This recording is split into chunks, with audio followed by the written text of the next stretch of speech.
রোহিঙ্গা ক্যাম্পে মানব পাচার নেটওয়ার্ক, কিশোর তরুণদের জিম্মি করে বেচা কেনা।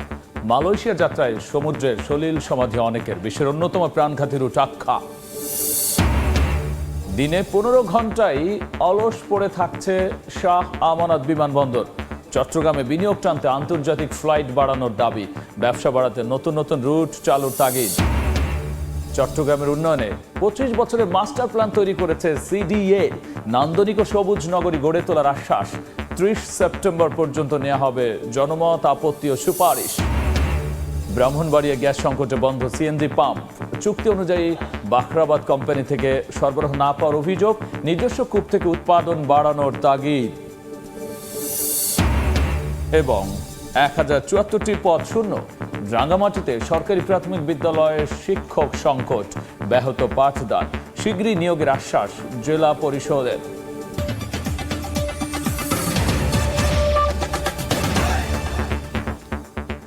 আমন্ত্রণ সময় সংবাদের নিয়মিত আয়োজন বিভাগীয় সময়। থাকছি সপ্তাহের 7 দিন ভিন্ন ভিন্ন বিভাগের সংবাদ নিয়ে। আজ চট্টগ্রাম বিভাগ, সঙ্গে আছি আমি গোলাম রাব্বি। মানব পাচার চক্রের প্রলোভনে সমুদ্র পথে হারিয়ে যাচ্ছেন শত শত রোহিঙ্গা।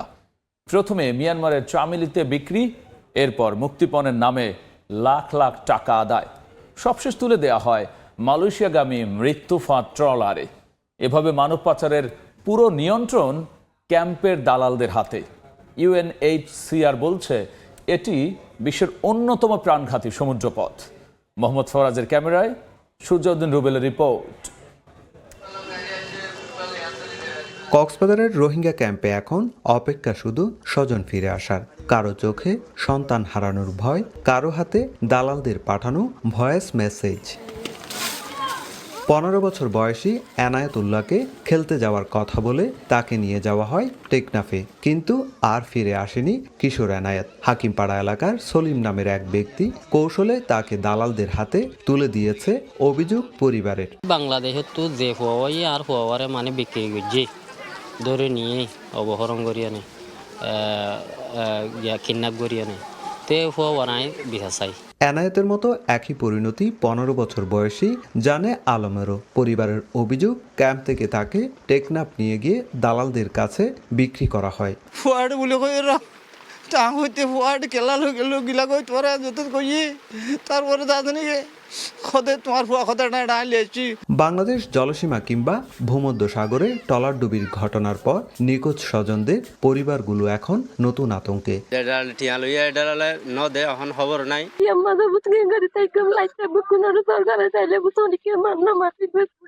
জাতিসংঘের শরণার্থী সংস্থা ইউএনএইচসিআর এর তথ্য অনুযায়ী সাম্প্রতিক হাজার হাজার রোহিঙ্গা ঝুঁকিপূর্ণ সমুদ্রপথে যাত্রা করেছেন। তাদের বড় একটি অংশ সমুদ্রে নিখোঁজ হয়েছেন বা প্রাণ হারিয়েছেন। আশঙ্কা করা হচ্ছে প্রায় 6,500-এর বেশি রোহিঙ্গা শরণার্থী এই সময় সমুদ্রপথে বিপজ্জনকভাবে যাত্রা করেছিল, যাদের মধ্যে প্রতি 7 জনে 1 জন সমুদ্রপথে নিখোঁজ বা মারা গিয়েছেন। আইনশৃঙ্খলা বাহিনী বলছে মানব পাচারে সক্রিয় রয়েছে একাধিক চক্র। অভিযান অব্যাহত রাখার জন্য আমাদের নির্দেশনা আছে। আমাদের নিজস্ব জুরিডিকশন থেকে অথবা বাইরের কোথা থেকে আইনা যেন এখানে কেউ মানব পাচারের শিকার না হয়। আইওএম ও ইউএনএইচসিআর এর যৌথ বিবৃতি অনুযায়ী মিয়ানমার উপকূলে জুনের শেষ ও 8 জুলাই রোহিঙ্গাবাহী 2টি ট্রলার ডুবিতে 5 শতাধিক মানুষের প্রাণহানির আশঙ্কা করা হচ্ছে। সুজাউদ্দিন রুবেল, সময় সংবাদ, কক্সবাজার। আন্তর্জাতিক রূপ পাওয়ার 26 বছর পরও দিনে মাত্র 9 ঘন্টা কর্মচঞ্চল থাকছে চট্টগ্রামের শাহ আমানত বিমানবন্দর। দিনের শুরুতে মধ্যপ্রাচ্য থেকে ফ্লাইট এসে পৌঁছায় আর রাতে ফিরে যায় সেই ফ্লাইট। এর বাইরে কয়েকটি অভ্যন্তরীণ রুটের ফ্লাইট ওঠানামা ছাড়া তেমন কাজ নেই। পর্যাপ্ত আন্তর্জাতিক ফ্লাইট না থাকায় চট্টগ্রামে শিল্পে বিনিয়োগ হচ্ছে না বলে মনে করছেন ব্যবসায়ীরা। ব্যবসা বাড়াতে তাই অন্যান্য আন্তর্জাতিক রুটেও ফ্লাইট চালুর তাগিদ তাদের। সাক্ষাৎ টিপুর ক্যামেরায় কমলদের রিপোর্ট। প্রতিদিন ভোর 6টা থেকে সকাল 10টা, আবার সন্ধ্যা 6টা থেকে রাত 11টা। চট্টগ্রাম শাহ আমানত আন্তর্জাতিক বিমানবন্দরের ভেতর এবং বাইরের এই দৃশ্য। দিনের 24 ঘন্টার মধ্যে সকাল ও রাত মিলিয়ে মাত্র 8 থেকে 9 ঘন্টা টার্মিনাল, বোর্ডিং এরিয়া, ইমিগ্রেশন এবং টিকিট চেকিং কাউন্টারে এই কর্মব্যস্ততা থাকলেও বাকি সময় একেবারে ফাঁকা। বাকি সময় আমাদের আসলে কোনো ইন্টারন্যাশনাল ফ্লাইট থাকে, অনলি ডোমেস্টিকে 2-4টা ফ্লাইট অপারেট করে। সো আমাদের এয়ারপোর্ট কিন্তু রেডি। এই যে ফাঁকা সময় অন্তত বর্তমান যে পরিমাণ ইন্টারন্যাশনাল ফ্লাইট অপারেট করে তার থেকে বেশি আমরা আরও অ্যাকোমোডেট করতে পারি। স্বাধীনতা পরবর্তী অভ্যন্তরীণ ফ্লাইট ওঠানামা এবং 2000 সালে আন্তর্জাতিক বিমানবন্দর হিসেবে স্বীকৃতি পেয়েছিল চট্টগ্রাম শাহ আমানত বিমানবন্দর। প্রথম দিকে বেশ কটি বিদেশি এয়ারলাইন্স চট্টগ্রাম থেকে ফ্লাইট পরিচালনা করলেও কাঙ্ক্ষিত যাত্রী না পাওয়ায় পর্যায়ক্রমে সেগুলো বন্ধ হয়ে গেছে। যেসব এয়ারলাইন্স চট্টগ্রাম থেকে ফ্লাইট শুরু করেছিল ওরা কিন্তু প্যাসেঞ্জার পাচ্ছে না। এখন প্যাসেঞ্জার কিন্তু এরকম একটা জিনিস না, আপনার সুইচ টিপ দিলেন কালকে বেড়ে গেল। দেশীয় এয়ারলাইন্স হিসেবে পরিচিত বাংলাদেশ বিমান, ইউএস বাংলা এবং নব এয়ার ছাড়াও বিদেশি budget airlines Oman Air, fly Dubai, Air Arabia, Air extra, Salam Air flight পরিচালনা করছে চট্টগ্রাম শাহ আমানত বিমানবন্দরে। প্রতি মাসে গড়ে 1300 অভ্যন্তরীণ এবং আন্তর্জাতিক ফ্লাইট পরিচালনার মাধ্যমে উভয় গন্তব্যের যাত্রী পরিবহন হয় অন্তত 1.5 লাখ। চিটাগং এয়ারপোর্ট 24 ঘন্টা খোলা রাখা দরকার এবং চিটাগং এয়ারপোর্টে ট্যারিফটাকে 50% করা দরকার। কেন? আপনার তাহলে মোর বিজনেস উইল বি কামিং। শুধুমাত্র মধ্যপ্রাচ্যগামী ফ্লাইট নয়, ব্যবসায়িক সুবিধার্থে অন্যান্য আন্তর্জাতিক রুটও চট্টগ্রাম থেকে ফ্লাইট চালুর কোনো বিকল্প দেখছেন না ব্যবসায়ী নেতারা। চট্টগ্রাম বিমানবন্দরকে অ্যাক্টিভ করার জন্য সরকারের উদ্যোগ নেওয়া উচিত। এখানে প্রয়োজন হলে বিভিন্ন আন্তর্জাতিক যে এয়ারলাইনগুলো আছে সেগুলিকে বিভিন্ন সুযোগ সুবিধা দিয়ে 2025 সালের পুরো বছরে 8124টি আন্তর্জাতিক ফ্লাইটে 9,99,733 জন এবং 11,039টি অভ্যন্তরীণ ফ্লাইটে 6,68,288 জন যাত্রী পরিবহন করেছিল চট্টগ্রাম শাহ আমানত বিমানবন্দর। এতে রাজস্ব আয় হয়েছিল 200 কোটি টাকার বেশি। ঢাকার হযরত শাহজালাল বিমানবন্দরের বিকল্প হয়ে ওঠার পাশাপাশি এই অঞ্চলের বিমান পরিচালনায় হাব হয়ে ওঠার যথেষ্ট সম্ভাবনা রয়েছে এই শাহ আমানত বিমানবন্দরের, কিন্তু নানামুখী জটিলতা হয়ে উঠছে না। এক্ষেত্রে প্রয়োজন সরকারের যথাযথ পরিকল্পনা, এমনটি বলছেন ব্যবসায়ী নেতারা। চট্টগ্রাম শাহ আমানত বিমানবন্দর থেকে কমল দে, সময় সংবাদ। চট্টগ্রামে 25 বছর মেয়াদী মাস্টার প্ল্যান তৈরি করেছে চট্টগ্রাম উন্নয়ন কর্তৃপক্ষ। এরই মধ্যে প্রকল্পের খসড়া প্রতিবেদন প্রস্তুত করা হয়েছে। গত 1.5 দশকে নগরীতে নির্মিত 5,500 কোটি টাকার ফ্লাইওভার ও এক্সপ্রেসওয়েগুলো যানজট নিরসনে কোনো ভূমিকা রাখতে পারছে না বলে অভিযোগ নগর পরিকল্পনাবিদদের। নতুন মাস্টার প্ল্যানের মাধ্যমে শহরকে নান্দনিক ও সবুজ করে গড়ে তোলা হবে বলে আশাবাদ সিডিএ চেয়ারম্যানের। পার্থপ্রতিম বিশ্বাসের রিপোর্ট। বন্দরনগরী চট্টগ্রামকে আধুনিক ও পরিকল্পিত বাণিজ্যিক রাজধানীতে রূপান্তরের লক্ষ্যে 25 বছর মেয়াদী 1,255 বর্গ কিলোমিটার এলাকা জুড়ে মাস্টার প্ল্যান বাস্তবায়ন করা হচ্ছে। 2025 থেকে শুরু হয়ে প্রকল্প বাস্তবায়ন হবে 2050 সালের মধ্যে। শনিবার চট্টগ্রাম মেট্রোপলিটন এলাকার উন্নয়নের খসড়া মহাপরিকল্পনার উপর জনগণের মতামত গ্রহণ অনুষ্ঠানে মাস্টার প্ল্যানের পুরো বিষয় তুলে ধরা হয়। এ সময় প্রকল্প পরিচালক জানান, প্রকল্পের ভৌত অগ্রগতি 87% ও আর্থিক অগ্রগতি হয়েছে প্রায় 60%। মাস্টার প্ল্যানে আনোয়ারা, পটিয়া, হাটহাজারী, রাউজান, বোয়ালখালী উপজেলা ঘিরে বিশেষায়িত শিল্প ও বাণিজ্যিক কেন্দ্র গড়ে তোলার প্রস্তাব রাখা হয়েছে। জনগণের যৌক্তিক মতামত, আপত্তি, সুপারিশ এবং সংশোধনী প্রস্তাব যাচাই বাছাই করে চূড়ান্ত মাস্টার প্ল্যান প্রতিফলিত করাই এই কার্যক্রমের মূল উদ্দেশ্য। গত 1.5 দশকে চট্টগ্রামে নির্মিত ফ্লাইওভার ও এক্সপ্রেসওয়েগুলো যানজট নিরসনে ভূমিকা রাখতে পারছে না। প্রকল্পগুলো গ্রহণের আগে মৌলিক কোনো যাচাই বাছাই করা হয়নি বলে অভিযোগ করেন নগর পরিকল্পনাবিদরা। নতুন মাস্টার প্ল্যানে এমন ভুল হবে না বলেও জানান তারা। নিচে যে রাস্তার ক্যাপাসিটি কমে গেল তার কম্পেনসেশন কে দিবে? অথরিটিকেই দিতে হবে, সিটি কর্পোরেশনকেই দিতে হবে, সেবা প্রতিষ্ঠানকেই দিতে হবে। নতুন মাস্টার প্ল্যানের মাধ্যমে নগরীকে নান্দনিক ও সবুজ করে গড়ে তোলার আশ্বাস সিডিএ চেয়ারম্যানের। মাস্টার প্ল্যান যেদিন পাস হবে তারপর থেকে যেই সেবাদান প্রতিষ্ঠান কাজ করুক না কেন, মাস্টার প্ল্যান অনুযায়ী যদি তারা করে তাহলে এই নগর একটা নান্দনিক নগর হবে। 2 আগস্ট থেকে 30 সেপ্টেম্বর পর্যন্ত মাস্টার প্ল্যানের খসড়া চূড়ান্তের ওপর জনমত, আপত্তি, সুপারিশ ও সংশোধনী প্রস্তাব গ্রহণ করা হবে। আপনাদের মতো পার্থপ্রতিম বিশ্বাস, সময় সংবাদ, চট্টগ্রাম। চাহিদা অনুযায়ী ব্রাহ্মণবাড়িয়াতেও মিলছে না গ্যাস। পরিবহনের চাপ থাকায় সিএনজি গ্যাস পাম্প প্রায় থাকছে বন্ধ। গ্যাস পাম্প মালিক কর্তৃপক্ষ বলছে বাখরাবাদ গ্যাস ডিস্ট্রিবিউশন কোম্পানির কাছ থেকে চুক্তি অনুযায়ী গ্যাস না পাওয়ায় সংকট সৃষ্টি হয়েছে। সমস্যা সমাধানে প্রয়োজনীয় পদক্ষেপ নেওয়ার আশ্বাস গ্যাস বিতরণ সংশ্লিষ্টদের। বন্ধ সিএনজি গ্যাস পাম্প, গ্যাস সংকটে অনেক পরিবহনই ফিরে যাচ্ছে। তীব্র সংকট দেখা দেওয়ায় ব্রাহ্মণবাড়িয়া 5টি সিএনজি গ্যাস পাম্পের অবস্থায় নাজুক। সারাদিন বন্ধ থেকে রাতে পাম্পগুলো চালু থাকলেও গ্যাসের চাপ অনেকটাই কম, এতে চরম ভোগান্তিতে গ্রাহক। ঢাকা যাব, এখন পর্যন্ত কোনো পাম্পে গ্যাস দিচ্ছে না। 4 ঘন্টা 5 ঘন্টা পর্যন্ত বসে থাকি আমরা। মালিক সমিতি আছে, মালিকরা টাকা দিতে পারি না, জ্বালাইতে পারতাছি না। সিএনজি পাম্প কর্তৃপক্ষ বলছে বাখরাবাদ গ্যাস ডিস্ট্রিবিউশন কোম্পানি চুক্তি অনুযায়ী 15 PSI গ্যাস সরবরাহ করার কথা, কিন্তু গ্যাস দেওয়া হচ্ছে 1 থেকে 0 PSI। এই অবস্থায় নিরবিচ্ছিন্ন গ্যাস সরবরাহ সম্ভব নয়। গাড়ি ওভার হয়ে যাচ্ছে, প্রত্যেকদিন একটা গাড়িতে 100 টাকার গ্যাস নেয়, যেটা 300-500 টাকার গ্যাস নেওয়ার কথা। দ্রুত সমস্যার সমাধানের চেষ্টা চলছে বলে জানিয়েছে বাখরাবাদ গ্যাস ডিস্ট্রিবিউশন কর্তৃপক্ষ।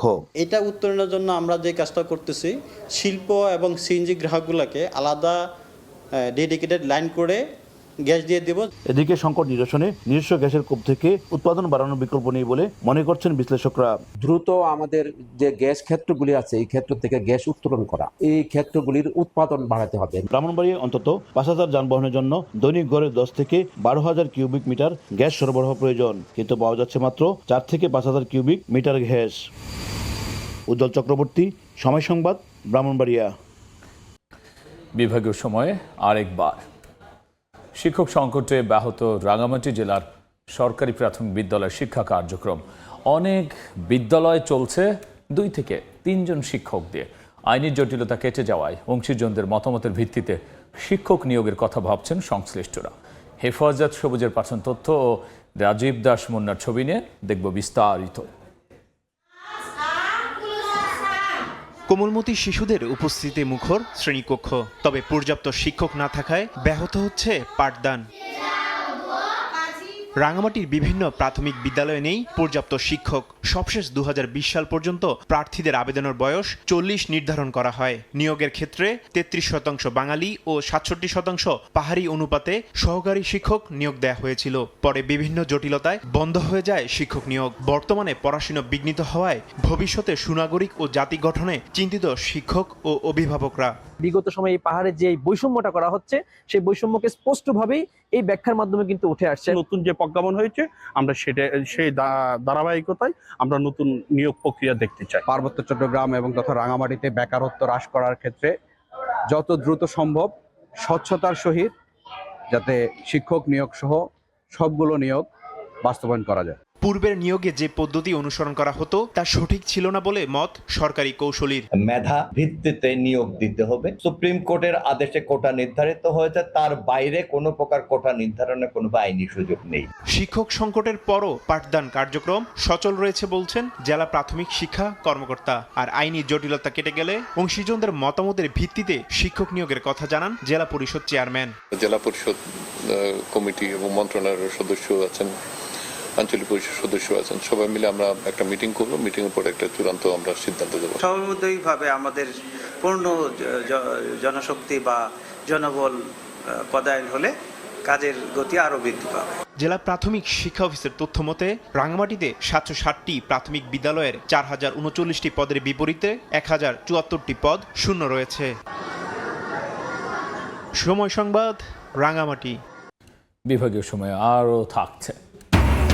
পাহাড়ি ঢলে পৌরসভার বর্জ্য ভেসে কৃষি জমিতে। বান্দরবানে ধান সহ বিভিন্ন ফসল নষ্ট। চাষাবাদের অনুপযোগী প্রায় 10 একর। ময়লা অপসারণ সহ ছাগলনয়ে ফেনী নদীর তীরে সরকারিভাবে জব্দ করা প্রায় 2.25 লাখ ঘনফুট বালু চুরি হয়েছে, যার বাজার মূল্য প্রায় 68 লাখ টাকা। এই ঘটনায় চোরাই বালু বোঝাই 5টি ট্রাক জব্দ করেছে পুলিশ। গ্রেফতার করা হয়েছে একজনকে। মীর হোসেন রাসেলের ছবিতে আতিয়ার সজলের রিপোর্ট। ফেনীর ছাগলনাইয়া উপজেলার ফেনী নদী থেকে বালু উত্তোলন নিয়ে দীর্ঘদিন ধরে একাধিক গ্রুপের মধ্যে দ্বন্দ্ব চলছিল। পরিস্থিতি নিয়ন্ত্রণে শুভপুর ইউনিয়নের জয়পুর এলাকার অবৈধভাবে তোলা সব বালু জব্দ করে প্রশাসন। আদালতের নির্দেশে বালুর পরিমাপ করেন উপজেলা প্রশাসন। গত 18 ফেব্রুয়ারির প্রতিবেদনে 170টি স্তূপে মোট 38,98,697 ঘনফুট বালু থাকার তথ্য দেয়া হয়। আদালতের নির্দেশে পরিমাণ পুনর্যাচাই করতে গিয়ে ধরা পড়ে বড় ধরনের গড়মিল। দ্বিতীয় দফার হিসেব অনুযায়ী স্তূপগুলো থেকে 2,23,830 ঘনফুট বালু কম পাওয়া যায়, যার বাজার মূল্য আনুমানিক প্রায় 67,15,000 টাকা। এ ঘটনায় মামলা করেছেন ছাগলনাইয়া থানার উপপরিদর্শক পঙ্কজ দাস। পরে অভিযান চালিয়ে চোরাই বালু বোঝাই 5টি ট্রাক জব্দ করেছে পুলিশ। জব্দকৃত এ সকল বালু এখান থেকে দিনে দিনে বিক্রি করে দিয়েছে অবৈধ বালু উত্তোলনকারীরা। যদিও এই ঘটনায় বালি বহনকারী চালক গ্রেপ্তার হয়েছে, ধরাছোঁয়ার বাইরে রয়ে গেছে মূল হোতারা। স্থানীয়রা বলছে সে সকল পর্দার আড়ালের মূল হোতারা যদি গ্রেপ্তার না হয়, আইনের আওতায় না আসে, তাহলে তাদের এই দৌরত্ব কোনোভাবেই থামানো যাবে না। শুনছি কনে কনে নিয়ে যার প্রশাসন এটাকে জব্দ করে এবং কিছুদিন পর থেকে আমরা আবার দেখতে পাচ্ছিলাম যে বালুগুলো আবার উদা হওয়া শুরু হয়েছে। তো এটার দায় অবশ্যই, যেহেতু রাজনৈতিক বা যারা দায়িত্বে আছে তারা সহ অবশ্যই প্রশাসনকে দায় নিতে হবে। অস্ত্রের মহড়া বন্ধ হোক, এই বালু লুটপাট বন্ধ হোক, এবং হচ্ছে যে এই যারা আইন শৃঙ্খলা অবনতি ঘটাচ্ছে তাদেরকে আইনের আওতায় নিয়ে আসা হোক। কয়েক কোটি টাকার বালু এখান থেকে জব্দকৃত বালু এখান থেকে সরানো হয়েছে, তাহলে নিশ্চিতভাবেই আমরা বলতে পারি কেউই এখানে দায় তারা এড়াতে পারে না। এ ঘটনায় আরো কঠোর অবস্থান নেওয়ার কথা জানায় পুলিশ। যারাই মারামারি করছে, দাঙ্গা হাঙ্গামা করছে বা অস্থিতিশীল করার চেষ্টা করছে, প্রতিটি ঘটনায় আমরা আইনাবলে নিয়ে মামলা রুজু করে আমরা আসামি ধরার প্রক্রিয়া চলমান আছে। বেশ কিছু আসামি আমরা ইতিমধ্যে গ্রেপ্তার করেছি। বালু লুট, সাংবাদিকের উপর হামলা ও প্রতিপক্ষের উপর গুলির ঘটনায় অভিযুক্ত আলমগীর সিদ্দিকীকে ঢাকা থেকে গ্রেপ্তার করা হয়েছে বলে জানিয়েছে পুলিশ। আতিয়া সজল, সময় সংবাদ, ফেনী।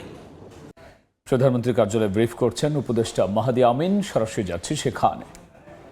যেমন বেশ কিছু ইকোনমিক জোন রয়েছে, বেজার রয়েছে, বেবজা রয়েছে, সেগুলোতে কিভাবে আরও বেশি বিনিয়োগ আকৃষ্ট করা সম্ভব হয়, যেখানে জটিলতা রয়েছে সেটাকে আরও সহজতর কিভাবে করানো হয়, এগুলো নিয়ে প্রাইভেট সেক্টরের সাথে মাননীয় প্রধানমন্ত্রী আজকে আলোচনা করেছেন এবং সংশ্লিষ্ট বিভিন্ন মন্ত্রী, প্রতিমন্ত্রী, উপদেষ্টা এবং বিভিন্ন দপ্তরের প্রধান ওনাদের মতামত দিয়েছেন। সামনের দিনগুলোতে আমরা চাই মাননীয় প্রধানমন্ত্রীর নেতৃত্বে এমন একটি রাষ্ট্র ব্যবস্থা যেখানে প্রাইভেট সেক্টরের জন্য আমাদের সরকার থেকে পলিসি সাপোর্ট থাকবে এবং প্রাইভেট সেক্টর গ্রো করবে। তার জন্য একটা pro business, pro investment budget আমরা দেখেছি এবং সেই বাজেটের বহিঃপ্রকাশ হিসেবে আমরা সেগুলো নীতিমালাগুলোকে বাস্তবায়ন করব, যার মূল উদ্দেশ্য হবে বাংলাদেশের যে বিপুল পরিমাণ ডেমোগ্রাফিক ডিভিডেন্ড রয়েছে, অর্থাৎ আমাদের প্রচুর তারুণ্য এবং নারী রয়েছেন যারা কর্মসংস্থান এবং আত্মকর্মসংস্থানের জন্য প্রস্তুত, ওনাদেরকে আমরা আরও কীভাবে বিকশিত করতে পারি। আমাদের জনবান্ধব সরকার, জনবান্ধব বাজেট এবং জনবান্ধব যে নীতিমালা রয়েছে সেগুলো কার্যকর করার এই পথযাত্রাকে প্রাইভেট সেক্টরের যে রিপ্রেজেন্টেটিভরা আজকে এসেছিলেন ওনারা আন্তরিকভাবে ধন্যবাদ এবং সাধুবাদ জানিয়েছে। এবং আমরা বিশ্বাস করি মাননীয় প্রধানমন্ত্রী সবসময় যেটা বলেন, করব কাজ, গর্ব দেশ, সবার আগে বাংলাদেশ, সেই নীতিকে ধারণ করে বাংলাদেশের স্বার্থকে প্রাধান্য দিয়ে বাংলাদেশের মানুষের কীভাবে কল্যাণ হয়, জনগণকে কীভাবে আমরা আরও বেশি ক্ষমতায়িত করতে পারি, তার জন্যই আজকের আলোচনা। আপনাদের সবাইকে অনেক ধন্যবাদ জানাচ্ছি এবং আজকে অনেকটা হঠাৎ করে উপস্থিত হলেন, সেই জন্য আবারও রুমন ভাই, রনি ভাই, নাজমুল ভাই সহ প্রেস টিমে যারা রয়েছেন আপনাদের সবাইকে কৃতজ্ঞতা। আসসালামু আলাইকুম। একটা প্রশ্ন, সেটা হচ্ছে যারা আসলেন তাদের পক্ষ থেকে কোনো ধরনের প্রস্তাব দেওয়া হয়েছে কিনা বা সরকার কোনো চূড়ান্ত তাদের কোনো ধরনের প্রস্তাবের আলোকে কোনো সিদ্ধান্ত জানিয়েছে কিনা? যেমন প্রায় অনেকগুলো বিষয় নিয়ে আলোচনা হয়েছে, পরবর্তীতে সংশ্লিষ্ট দপ্তর থেকে বিস্তারিত জানানো হবে। যেমন প্রাইভেট সেক্টর থেকে একটা বলেছে যে আমাদের যে পোর্টরা রয়েছে, একটা এক্সাম্পল হিসেবে বলি চিটাগাং পোর্ট কিংবা ঢাকা এয়ারপোর্টে সেখানে যে কমার্শিয়াল অ্যাক্টিভিটিসগুলো রয়েছে আমদানি রপ্তানির জন্য 24/7 সার্ভিস করা যায় কিনা। মাননীয় প্রধানমন্ত্রী তাৎক্ষণিকভাবে নির্দেশনা দিয়েছেন এবং সরকারের সকল দপ্তর মিলে নিশ্চিত করবে সামনের দিনগুলোতে যে বাংলাদেশের প্রতিটি পোর্ট যেন 24 ঘন্টা সার্ভিস প্রোভাইড করতে পারে। ইম্পোর্ট এক্সপোর্টকে আরও কীভাবে ফাস্টেনার করা যায়, আরও কীভাবে এক্সপাইরেট করা যায়, এরকম বেশ কিছু সেক্টরে বেশ কিছু পলিসির ক্ষেত্রে প্রস্তাবনা এসেছে। মাননীয় প্রধানমন্ত্রী তাৎক্ষণিকভাবে আলাপ আলোচনার ভিত্তিতে কিছু সিদ্ধান্ত দিয়েছেন। মূল উদ্দেশ্য ব্যবসাকে আরও সহযোগীকরণ করা, বিনিয়োগকে আরও প্রবৃদ্ধির মাধ্যমে বাড়ানো এবং বাংলাদেশের জন্য বিপুল পরিমাণ কর্মসংস্থান সৃষ্টি করা। আপনার সবাইকে ধন্যবাদ। আমেরিকার সঙ্গে বাংলাদেশের প্রধানমন্ত্রীর কার্যালয়ে ব্রিফ করছিলেন উপদেষ্টা মাহাদি আমিন। আমরা সরাসরি সেখানে সংযুক্ত ছিলাম। বান্দরবানের টানা বর্ষণ ও পাহাড়ি ঢলে পৌরসভার বর্জ্য ভেসে কৃষি জমিতে 10 একরের বেশি জমিতে নষ্ট হয়েছে ধান, সবজি সহ বিভিন্ন ফসল। ময়লা জমে চাষাবাদেরও অনুপযোগী হয়ে পড়েছে জমি। ক্ষতিগ্রস্ত কৃষকদের ক্ষতিপূরণ দেওয়ার পাশাপাশি জমি থেকে বর্জ্য অপসারণের আশ্বাস দিয়েছে পৌরসভা। এনে জাকিরের রিপোর্ট। প্লাস্টিক, পলিথিন সহ নানা ধরনের বিষাক্ত বর্জ্যে ভরে গেছে ফসলি জমি। বন্যার পানিতে ভেসে এসেছে পৌরসভার এসব বর্জ্য। বান্দরবান জেলা সদরের লেমুছিরি সহ বিভিন্ন এলাকার প্রায় 10 একরের বেশি আবাদি জমি ভরে গেছে নানা ধরনের বিষাক্ত বর্জ্যে। এতে নষ্ট হয়েছে ধান, সবজি সহ বিভিন্ন মৌসুমি ফসল। চাষেরও অনুপযোগী হয়ে পড়েছে এসব জমি। ক্ষতিগ্রস্ত কৃষকদের অভিযোগ, অপরিকল্পিতভাবে রাস্তার পাশে বর্জ্য অপসারণের ফলে এ অবস্থা হয়েছে। এতে একদিকে ফসল নষ্ট হয়েছে, অন্যদিকে হ্রাস পাচ্ছে জমির উর্বরতা। নদীতে মিশে দূষিত হয় নদীর পানিও। এতে দিশেহারা কৃষকেরা। প্লাস্টিক, ইঞ্জেকশনের সিরিজ, বিভিন্ন রকমের ময়লা আবর্জনা এখানে ভরে গেছে।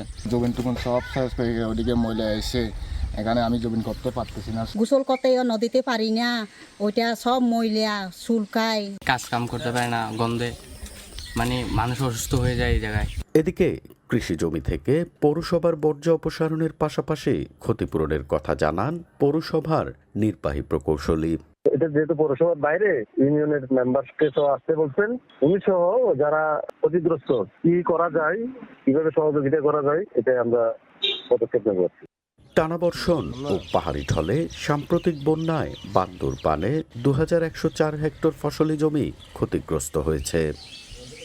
এনএ জাকির, সময় সংবাদ, বান্দরবান। পার্বত্য জেলা বান্দরবানে কমছে না হামের প্রকোপ। জেলার আলীকদম ও লামা উপজেলার পর সেবার রুমা উপজেলায় ছড়িয়েছে হামের প্রকোপ। শুধু জুলাই মাসে মারা গেছে 7 শিশু। এনে জাকিরের রিপোর্ট। শয্যা সংকটে হাসপাতালের মেঝেতে চিকিৎসা নিচ্ছে হামে আক্রান্ত শিশুরা। শুধু জুলাই মাসে মারা গেছে 7 শিশু। আশঙ্কাজনক হারে হামের প্রকোপ বাড়ায় উদ্বিগ্ন পার্বত্য অঞ্চলের মানুষ। বান্দরবানে কমছে না হামের প্রকোপ। উপজেলা সদর ছাড়াও সীমান্তবর্তী গালেঙ্গা ও পাইন্দু ইউনিয়নের মৌখুমি অধ্যুষিত বিভিন্ন দুর্গম পাড়াগুলোতে দ্রুত ছড়িয়ে পড়ছে এই সংক্রামক রোগ। জ্বর, সর্দি, কাশি ও শরীরে ফুসকুড়ি নিয়ে প্রতিদিন হাসপাতালে ভর্তি হচ্ছে শিশুরা। তবে যোগাযোগ ব্যবস্থা দুর্গম হওয়ায় আক্রান্ত হওয়ার পরও অনেকেই অবস্থান করছে বাড়িতে।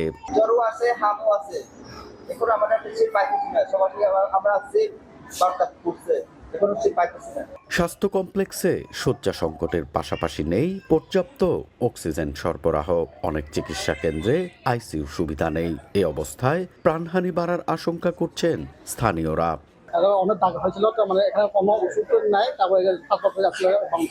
দুর্গম এলাকায় পরিস্থিতি নিয়ন্ত্রণে আনতে মেডিকেল টিমের মাধ্যমে চিকিৎসা দেওয়ার কথা জানায় মেডিকেল অফিসার।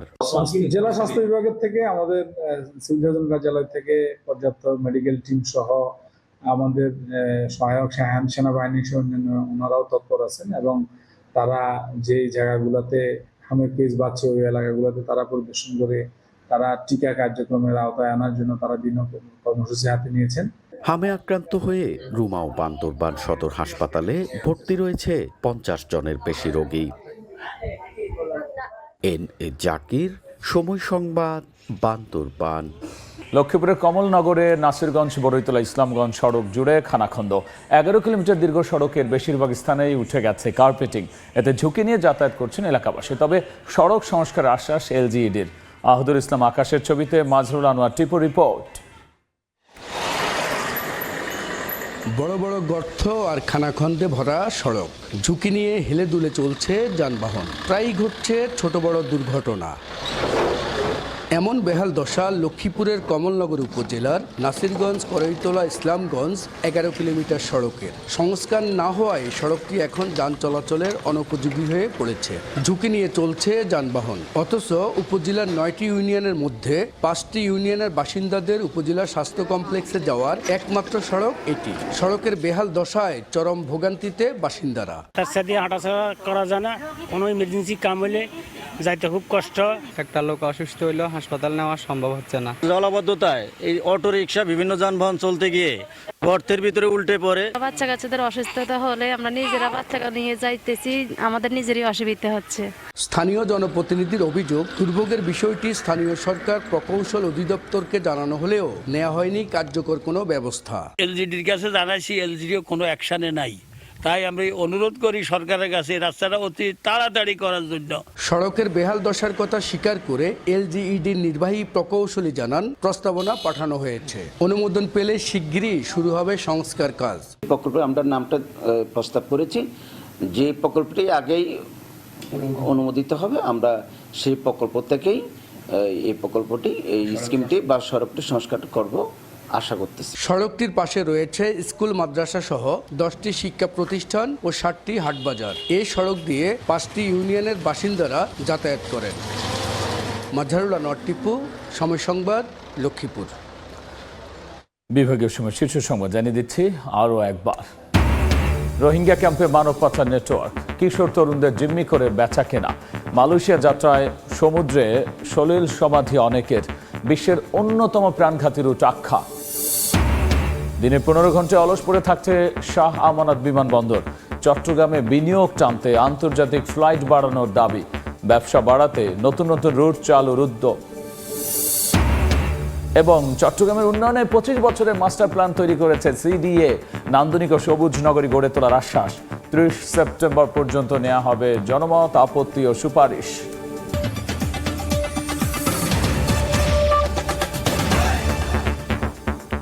এই ছিল বিভাগীয় সময়। আগামীকাল থাকবো সিলেট ও ময়মনসিংহ বিভাগের আয়োজন নিয়ে। এরপর আন্তর্জাতিক সময় নিয়ে যুক্ত হবেন সহকর্মী জাফর সাদিক। ধন্যবাদ গোলাম রাব্বি। আন্তর্জাতিক সময় নিয়ে আসছি কিছুক্ষণ পর, সঙ্গে থাকুন সময়।